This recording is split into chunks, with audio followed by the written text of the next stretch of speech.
कैसे भुलाई जाइए माई तोरे तन दुला, गोदिया में हम के सुलाई के दिलुए तना जे प्यार, कि तू ही हमर जिंदगी जतन बाड़ू हो, धन बाड़ूए माई धन बाड़ू, हमारा जिए के अलम बाड़ू हो। माँ पे जब आता है तो हम चाहते हैं कि पॉडकास्ट के जो हम लोग शुरुआत किए हैं, तो आप तो ऐसे पेशे से एक सिंगर हैं, अभिनेता हैं, हम चाहते हैं कि माँ पे कोई एक गीत गाइए और फिर आगे बात करते हैं, थोड़ा मूड रिफ्रेश हो जाएगा। मैं माँ पे उस समय नहीं, लेकिन माँ पे अभी हाल साल 2 साल पहले मैंने एक गीत गाया। और मैं झूठ सच वाली, देखिए दुनिया में हर एक जानवर के लिए भी उसकी माँ बहुत इंपॉर्टेंट होती है, सीधा बात। बिल्कुल।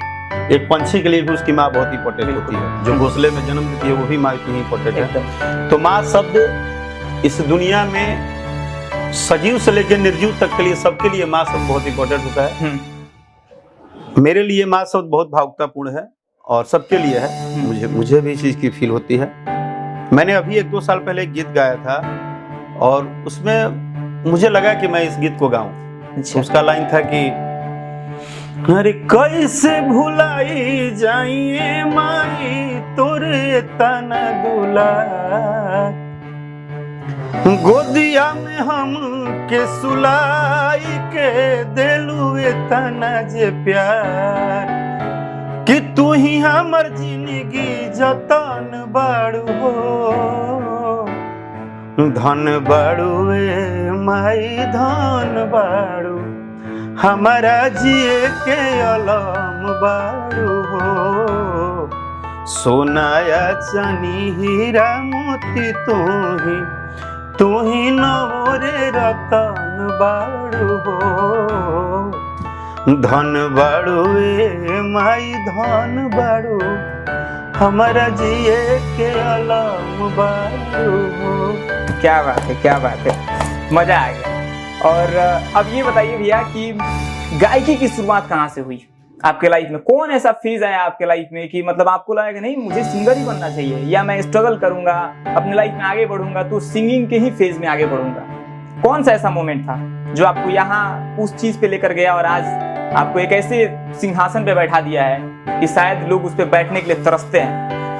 नहीं, मुझे नहीं पता है। पहली तो बात यह है कि मैं किसी सिंहासन पर नहीं बैठा हूँ, और मैं आज भी बता दे रहा हूँ कि जो मैं जिस दौर को मैं देख के आया हूँ, अभी तक मुझे लगता है कि मेरा पेट भी नहीं भरा है और मैं अभी 0 पे हूँ। क्योंकि मैं जो माँ से वादा किया हूँ उस पे अभी मैं नहीं पहुंचा हूँ। अच्छा।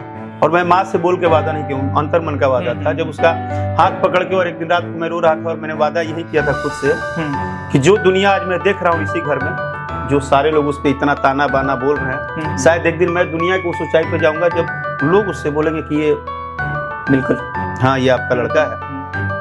तो संगीत की शुरुआत नहीं थी ये। संगीत, मैं सच बोलूं, मैं संगीत के तरफ नहीं गया था।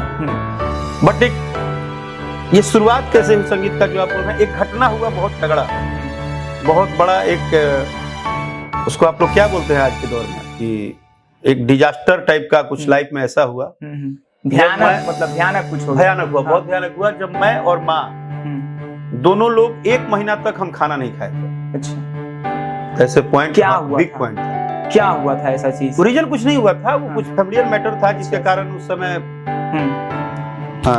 मतलब ये नहीं कि वो गलत नहीं था, कुछ ऐसा रीजन था। जो हम बच्चा थे, हमको नहीं समझ में आ रहा था, और शायद माँ से कोई गलती हुई कुछ बात हुआ होगा, इसलिए दादी नाराज थी।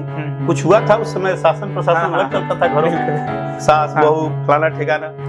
तो रीजन जो भी हो, हम लोग जैसे तैसे सारी चीजें लॉक हो गई थी। और उस समय चिट्ठी का जमाना चल रहा था, फोन था नहीं। तो और पापा सर्विस में थे, तो हम अपनी बात पहुंचा नहीं पा रहे थे क्योंकि हमें इजाजत नहीं थी, आता भी नहीं था। तो उस समय जब लगातार ये 20 दिन क्रॉस किया ना,